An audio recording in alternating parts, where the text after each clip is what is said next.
I want to give you a little background on what we're doing right now with Frontline. This is one of our new events, and it's part of a feature from something that we're calling Subscriber Series, where only those who are members of our community via the Frontline newsletter will receive access to exclusive programs on the heels of our national broadcast. And in fact, this is only our second one, and we're really excited to be with you all today. I'm Raney Aronson. I'm the executive producer of Frontline, and I'm honored to moderate today's discussion with dynamic filmmakers who chronicled the first year of the coronavirus pandemic through the eyes of people from all around the world. We also have with us a film participant, a doctor who inspires me deeply, whose own story about being on the front lines is very powerful and compelling. During our conversation today, our guests will share about their journeys and will take us behind the scenes. And we'd really also like to hear with you as well. That's the whole point of this. So please submit your questions in the Q&A box and we will address them in our audience Q&A section, which we will definitely get to at the end. But before I introduce our discussion guests, let's take a look at a clip from the film.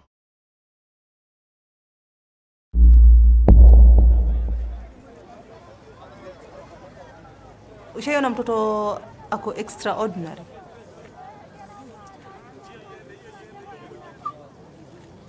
Yasin.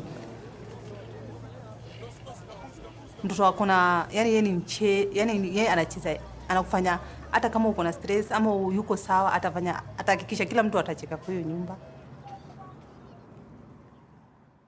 Saa ingine labda nimechoka, kichwa inaniuma, ataanza kutuaktia, ataanza kudance, ataanza kupiga story, unaona?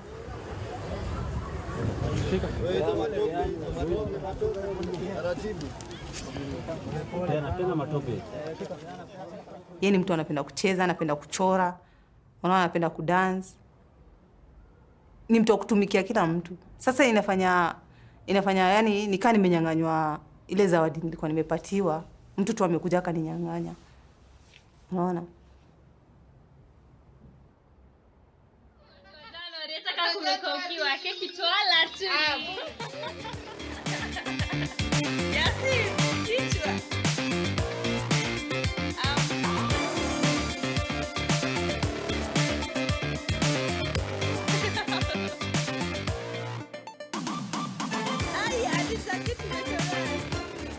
Hadi tukienda mahali yote anataka video zake zichukuliwe.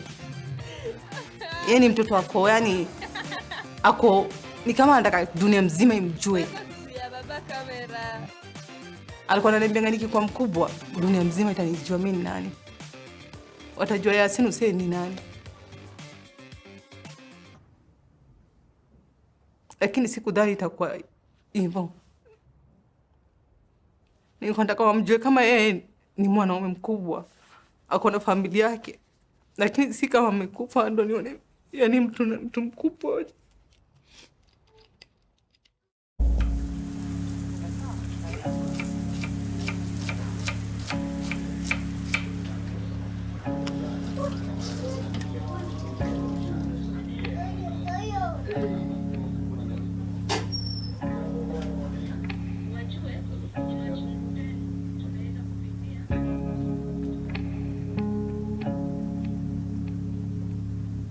Tulikuwa tu kama kawaida, tuko tu home.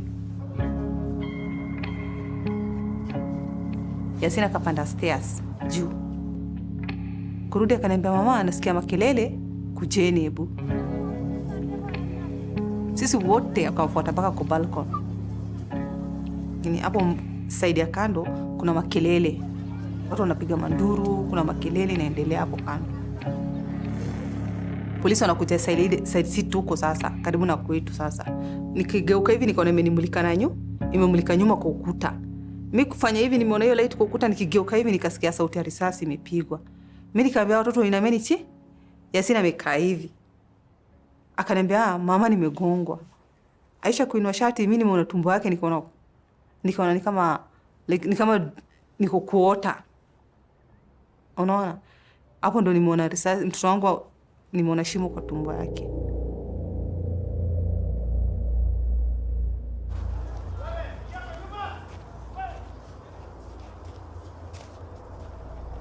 Kwa hivyo mtoto wangu hakufa na corona.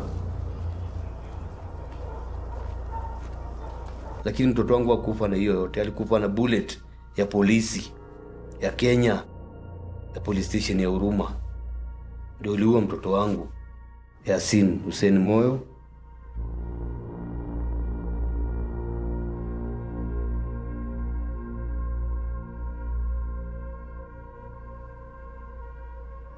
Alipigwa risasi tarehe 30 March, akakufa tarehe 31 March saa 9 ya usiku.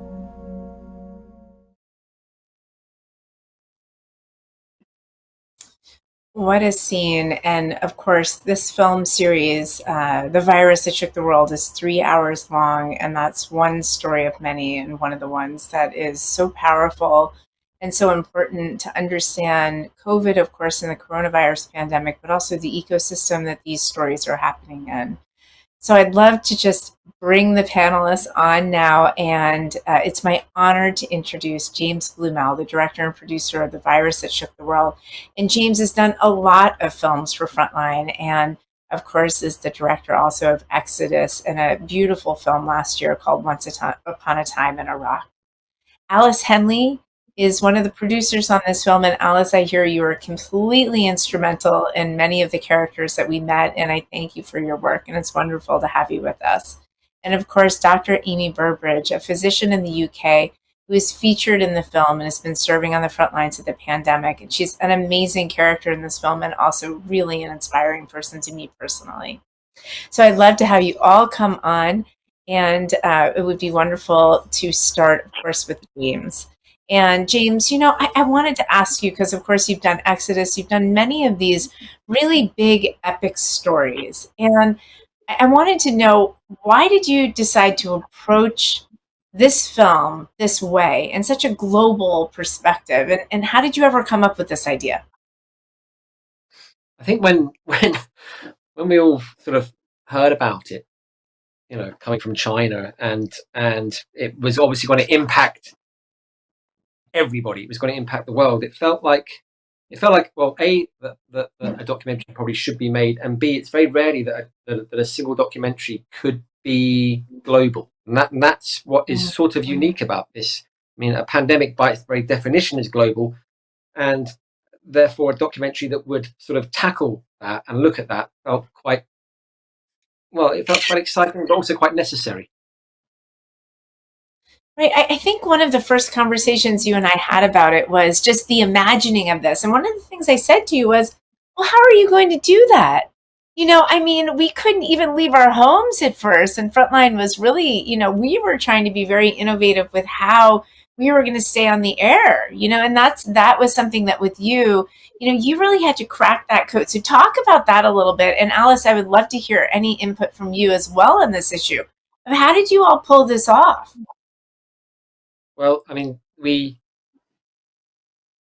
can't travel much, we like everyone else, we're sort of stuck in our houses. So to attempt a global reaching documentary took a different approach to normal. Normally you would go to those countries almost arrogantly, in a way. You would go to those countries and you would film these things, and in this, we had to sort of outsource, look for a community of international filmmakers that were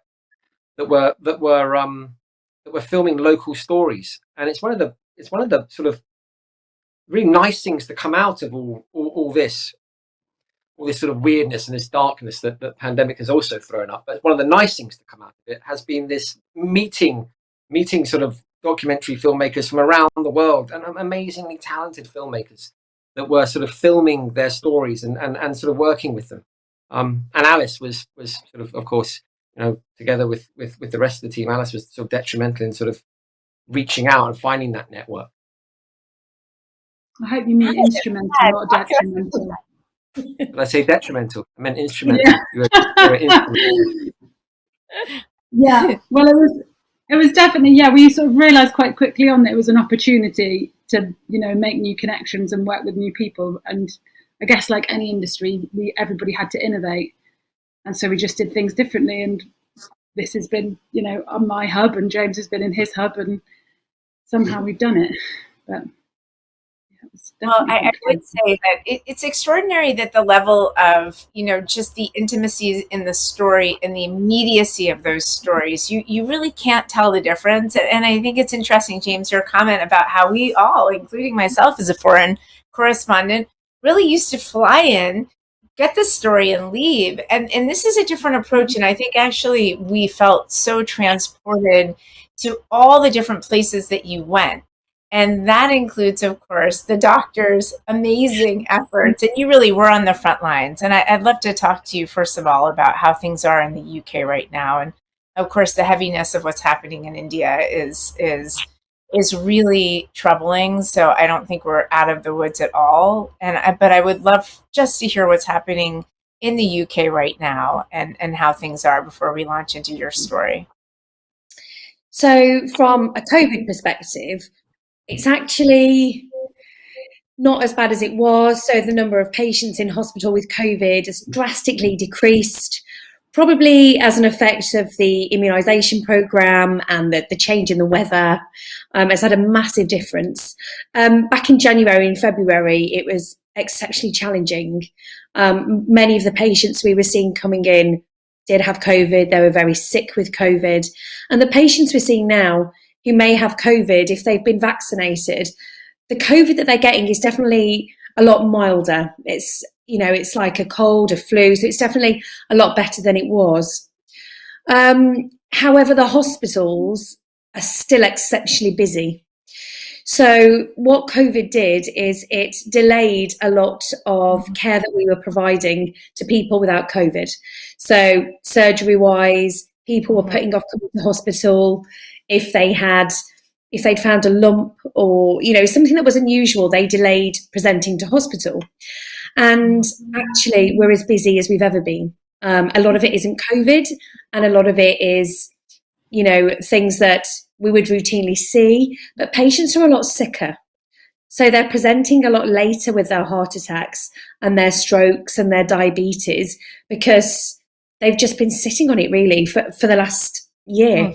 And it's really sad to see, actually, because I do think that we've missed a lot of this over the last year, and we have probably done a disservice to quite a large group of people.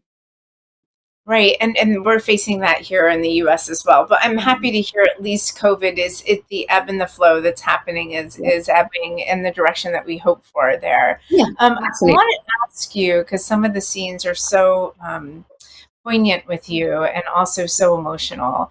How did you feel when you watched the documentary? And by the way, for those of you who missed the documentary last night and tonight on the air, it's always streaming at pbs.org, so you can see it anytime, which is really brilliant. We'll put it in the chat in case you missed it, but Amie's scenes are amazing. So how did you feel watching it?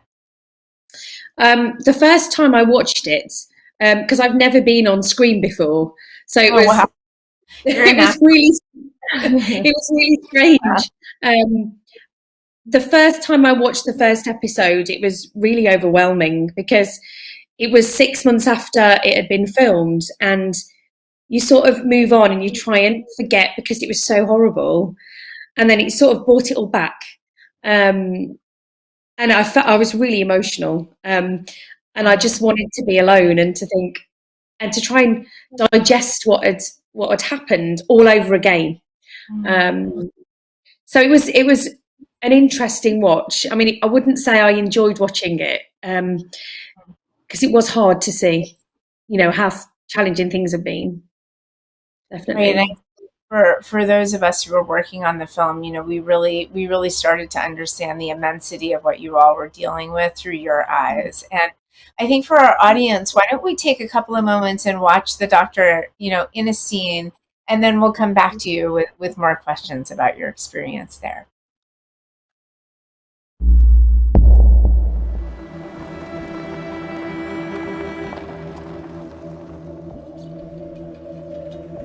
I remember my first individual who was diagnosed with COVID-19.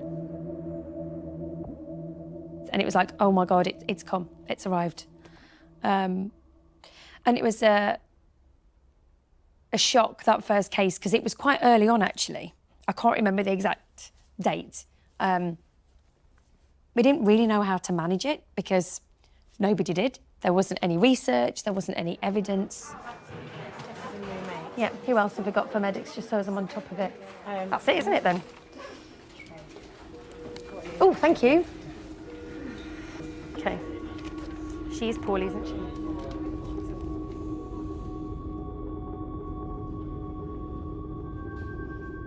A lot of the stuff we did in the early stages turned out to be wrong.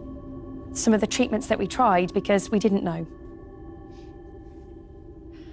I went from having an incredible conversation with a lovely, lovely, lovely individual, and within 2 hours, she'd been transferred to the intensive care unit. She was intubated, she was ventilated, and she died. And I did absolutely nothing to help her, apart from give a false hope to her and her family. Saying, oh, it's absolutely fine, we'll give you some oxygen, you'll be fine. And she died. And that was my first patient who died. And I remember her hair, her makeup. I remember what she was wearing. I remember her name. I remember everything. I just felt like I was a bystander. And I felt like that in a lot of cases because people just deteriorated quickly and died.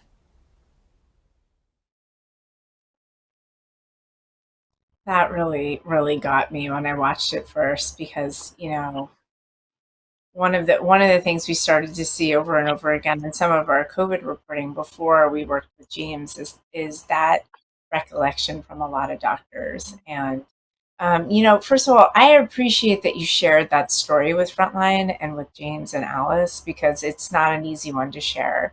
Just reflecting on, yeah, thank you for that because we don't oftentimes thank people for sharing their stories from like where I sit, and it's really it's really helpful to start to integrate this really you know, awful experience that whether it's hit your own family, it's hit so many people around us all. And to experience that with you is really something.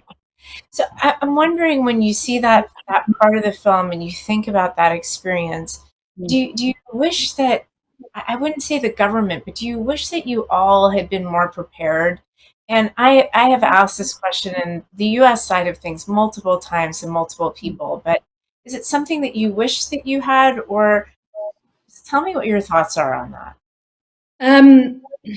I mean, it was really early on in the pandemic. It was March 2020. Right. And I felt like I was prepared, but I wasn't really.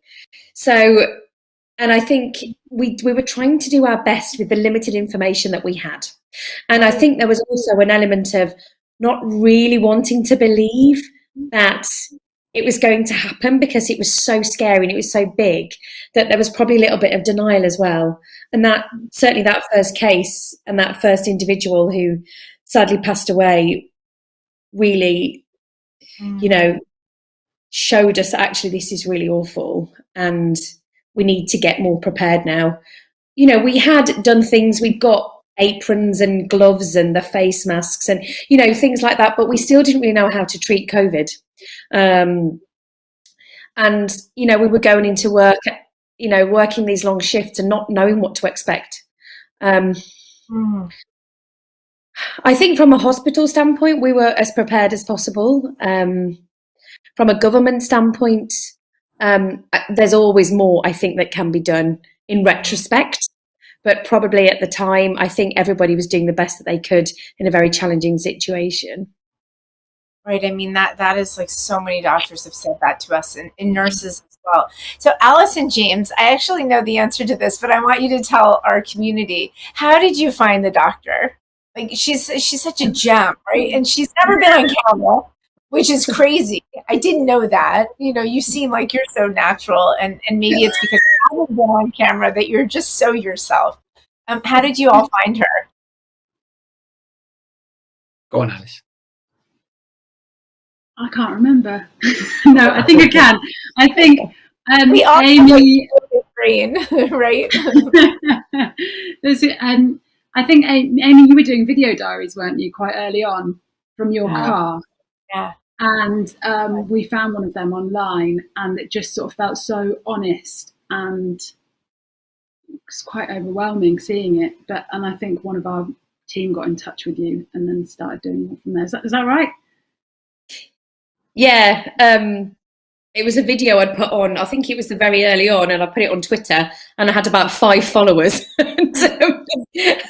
I got contacted by Alex at Kia, and I was like, how on earth did he find this? So it was a big shock. Didn't think anybody was watching them, so I was quite surprised when they got in touch. Definitely.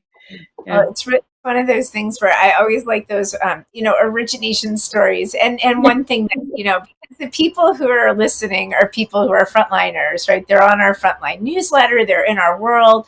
And one question I always get is like, how do we make these films? Like, how do we actually do it? And, what we've learned, and James will, I hope, nod to this, is every single person, every single film is actually quite different. Every scenario that you come across, right?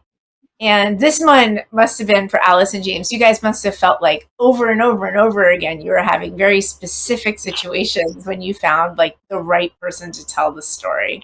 So how did James, tell me, how do you know that the doctor is the right person? She carries a lot of weight in the film. She represents not just the UK, but really the perspective of the doctor. So how did you just know that as a director? Well, I didn't really. I didn't know that until I went out and I filmed with Amie in the hospital. It's the first time I met her when I filmed with her, and it couldn't have been easier. It was like it was just a sort of when you come across a character, someone that just is very open and honest and at ease with the process of being filmed, and Amie was one of those people, and it was a joy to be filming with her. And there seemed to be very little filter about what was going. You might disagree, Amie, but there seemed to me to be little filter between what was going on in your mind and what came out of in words, and it was it made my job very easy. Really, I just turned the camera on and followed you for a couple of intense days. Yeah, I mean, one of the things that also happens, and Alice, I don't know exactly at what point you came in and were in and out, but can you both talk about the edit room process? Because I think a lot of these decisions happen while you're putting it all together, the sort of synergies of storytelling. And so talk about, how it was trying to think globally. How did you start to organize the material and think about how did these stories fit together? And pretty soon we're going to watch another section that will help us see yet another section that's out of Brazil. So how do you do that, you guys? Try to help us understand. You've got so many different countries and characters, and how did you start to think about that? I mean, we had a list at one point, I think, of about 90 different potential stories going on, and somehow we got from that down to the 20 that core stories that we finished with. I didn't know that, Alice. Amazing. 90. Okay. Well, I mean, some of them were like scraps of ideas, and some of them were where we found footage and stuff. And I think we were looking for people that were already filming themselves effectively, or filmmakers who were already filming.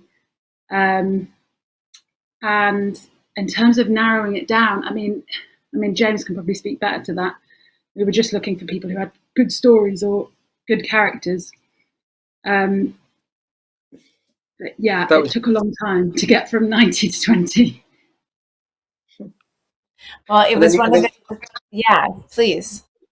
Well, I was going to say, and then the big idea that we had sort of early on was that if we found the right medical professional, or then we wouldn't need to crowd the film with other medical professionals. They could do that job and speak for that side of the story, just like Arnie in Iceland, whose mother died in a care home.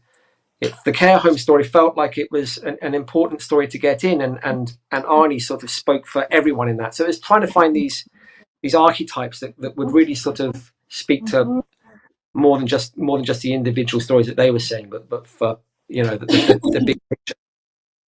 Right. And one of the things I thought was kind of amazing in terms of how many places you went and different types of people's stories you were telling is it still didn't feel like a stereotype.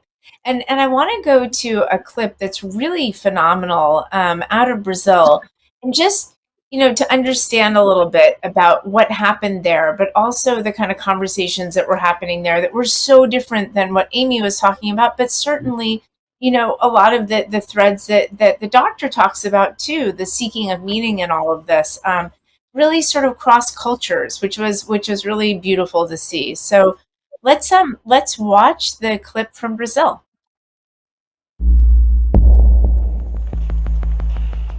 Aumentou mais morte dos povos indígenas. A gente achava que todo mundo vai morrer. Porque era como se fosse onça vai atacar alguém, né? Nossa organização lá, né? Nossa lei de como a gente pode não sair para a cidade. Organizei, construí uma casa de isolamento. Quando alguém foi suspeito na aldeia, aldeias trancaram suas portas.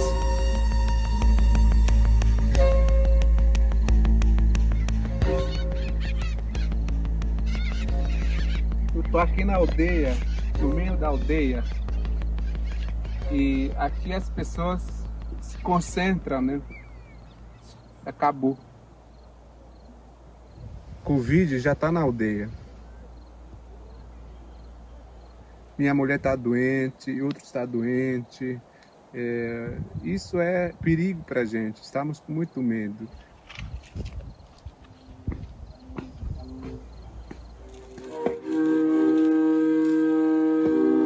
Esse vírus matou muita gente.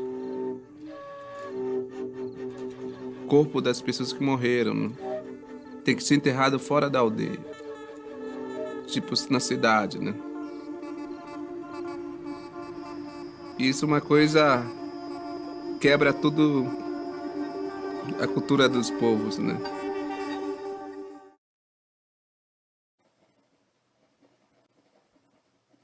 So why did you all choose Brazil? Let's talk about that and the meaning of that. How did you all decide that was an important story to tell? Well, Brazil was obviously an epicenter early on. I mean, quite early on, but there was a precedent that had happened with diseases brought into indigenous communities in the Amazon, at the turn of the last century, with measles and things like this, and if the virus can get there, that it's got to be taken there. And if it gets in there, there was a sort of a danger of what it would do and how it would spread. So it felt like an important place to be looking at.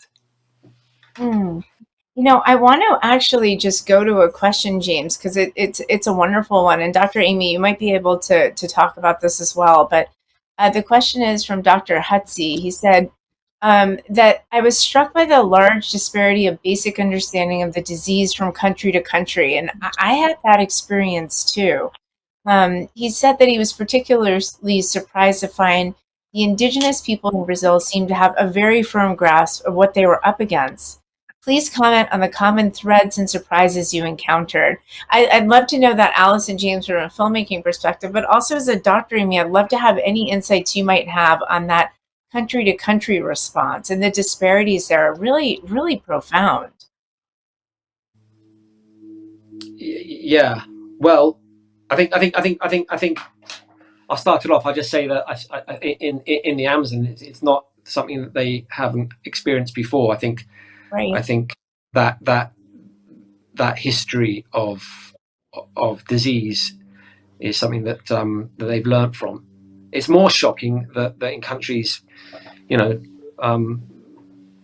like America and like Britain, where there's so much sort of conspiracy that gets pushed to the forefront and listened to. That's for me I found the most shocking.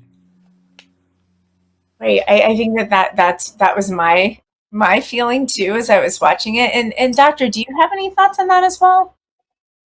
I mean, I agree with James. It was really interesting watching the film, all 3 episodes, and seeing how all different countries had responded. Because I was talking to colleagues in Europe, and it looked like we were all on the same page. We all had the same information. We were sharing information. We were sharing research, how to treat, how to manage. It was very collaborative. And then you had lots of countries who weren't engaging in that. And one of them being America. It's very difficult to know. You watch the news, and it's very challenging when you're watching it, and people aren't wearing masks, and there are lots of conspiracy theorists and naysayers who just thinks it's a hoax, and you see that in countries that you wouldn't have expected, and that still blows my mind today, that people still think that this isn't real, and this is in developed countries as well. And it was fascinating to see in the film countries which didn't have as much money and as much medical resources actually tackle COVID really strongly, and had a really, they were going to get rid of it. They were really focused on it compared to some of the other more developed countries such as America, and that was quite surprising. Right, and of course, what we have actually worked on, and this is also in the incredible third hour of the series tonight, is also misinformation and disinformation being spread to actively by, not just the media, but also by people and individuals and leaders and communities, and that has really meant that a lot of people either don't know about it yet or don't believe it, and that's something we're going to continue to report on. We got a great question, which is very related to this, from Wade, and she or he or they says, I was fascinated yet very disturbed by the actions of the pastor in Louisiana. How did you find him? He seemed very accessible, and just curious, did he have any consequences for violating the local lockdown laws? In fact, Wade, these were some of the questions that we asked James and Alice as well. The Pastor Spell is he's a relatively sort of well-known case, and I think in America. I mean, we found him through news outlets reporting on him. Well, my feelings about Pastor Spell, though, are that it's not a clear-cut case of him doing wrong. Actually, his church was providing a service that lots of people relied on, and lockdown was taking that away. And without that, the damage for those people would have been, as bad as dying from COVID. I mean, they would die from something else. So there's a I hope there was a sort of nuanced reading of Pastor Spell's actions in that film from people. Right, and one of the ways that you tell stories, James, I think is different than a sort of narrated film where you might be telling us what to think. I think one of the hopes that we had with this film is to let people decide for themselves, watch this, judge this, and be part of the conversation about these people as opposed to excluding them as well. And that was something that we also thought a lot about in the edit was, do we let the pastor and others say certain things, or do we hold back some of the things they're saying because we didn't want to spread misinformation? Those are the kind of editorial conversations that happen at Frontline into the night sometimes, thinking hard about what to include and not to include, but saying that, he deserves to have a seat at the table to talk about this. So it's very complex. We have another great question for Dr. Burbridge. Your experience as a doctor was both compelling and heartbreaking. I know that as a professional, you have a bevy of resources available to you. I'm just wondering how your insight on patient care and treatment in general has changed. That's a great question. Oh, it's been really interesting because over the last year, we haven't been able to access patients' relatives, friends and family. So I think certainly how we see patients now on a day-to-day basis without, their other half or their carer or their partner there has really changed the way we practice medicine, because you can't some patients are very, very sick. You can't speak to them. So a lot of it's done over the phone, and that's definitely changed. We've had to have a lot of very difficult conversations with relatives over the phone, which we didn't do before. And that's certainly been challenging as well. I think from a professional perspective, working in a hospital, the teamwork and camaraderie that has developed over the last year is incredible. And that's changed. And going forward, I think that is a massive thing and we look after each other more, and we're more aware of our mental health and the impact that this has had on us. And we're kinder to each other.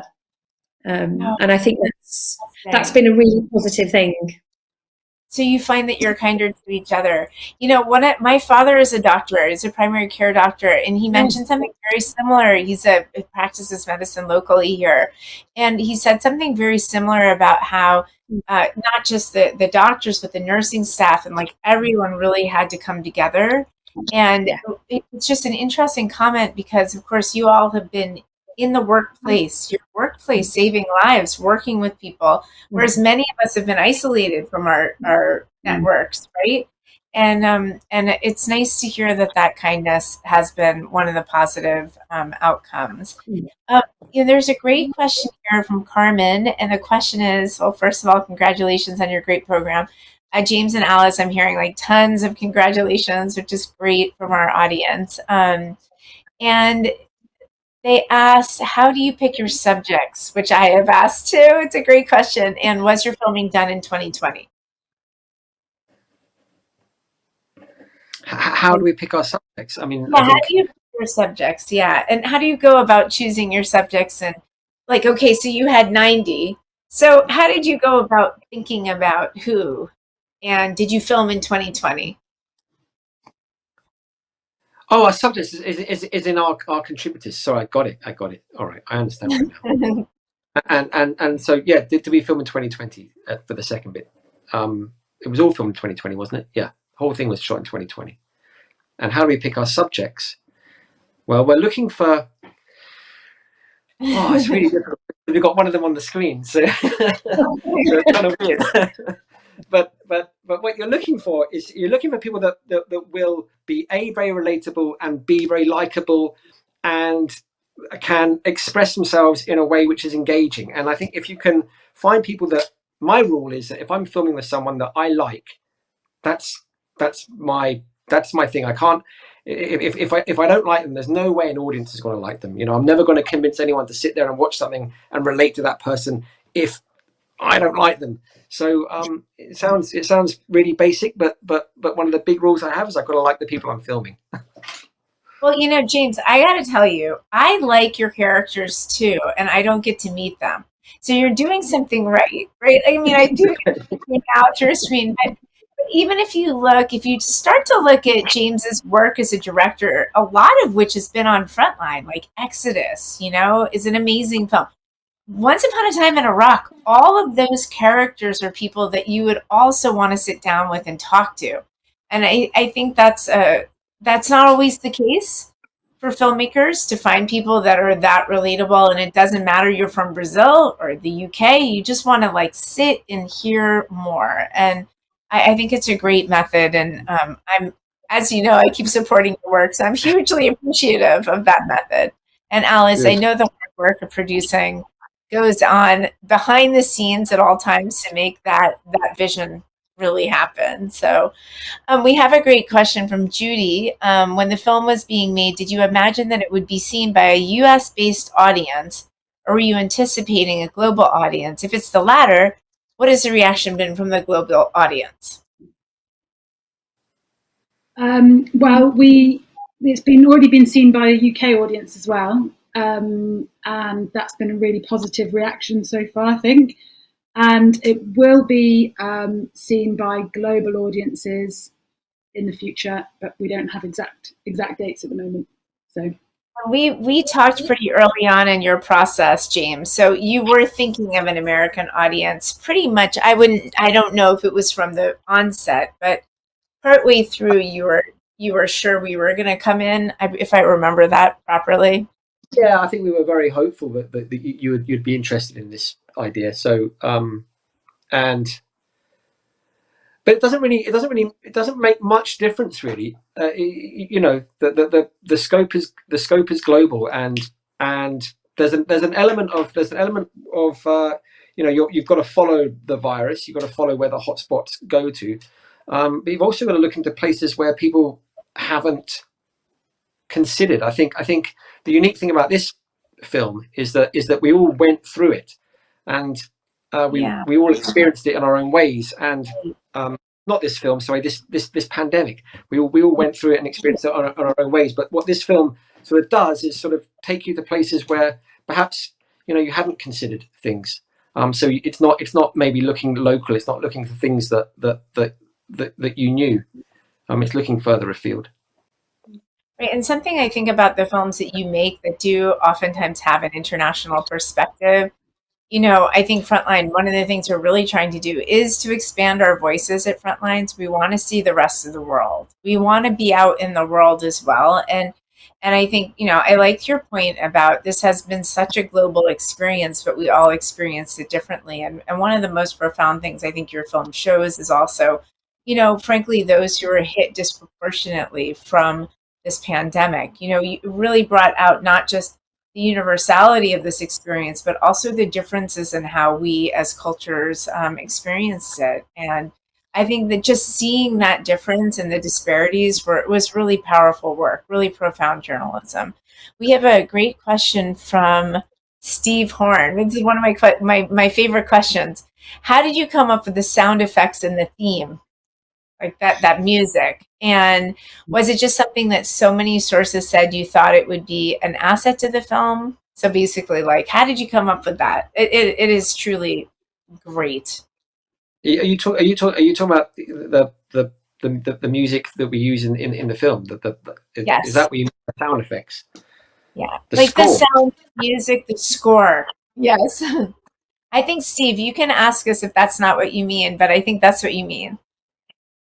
Yeah. Well, I mean, the score is composed by a guy called Simon Russell. Simon Russell made the music for Iraq, and he also made the music for Exodus. So he's someone I've worked with a lot, and he's just so good. He has this really sort of human, empathetic touch to his to what he provides for the score. It doesn't fight for attention, but I think it really sort of, and it also doesn't lead you in a way to say, look, think this way. So Simon is someone I trust very much with the music, and he's my go-to person.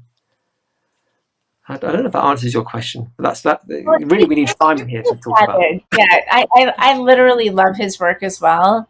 And Steve just followed up to say that he also wanted to know about some of the breathing audio specifically. So the breath, oxygen, sound effects. You had the sound effects, like, which is obviously coming from something, right? Like this respiratory illness. And yes, the breathing one is in a way quite self-explanatory. Like you said, it's a respiratory illness. There's other sound effects like tweeting birds. Bird noise was something, because I think when we were locked down, suddenly we heard all this nature again, sitting in our sort of townhouses. I mean, we live in cities, and it's not something that you get to hear very often, which was this sort of really, really great bird song and the sounds of nature, which were sort of revealed again during lockdown. And we had an idea very early on that would be something to sort of include in a subliminal way. So I'm very, really happy that Steve noticed all those things. Well, and it's one of the things, I have to say about your films, there's always a different visual system, and there's always, the image system is always a bit different, but you can recognize it.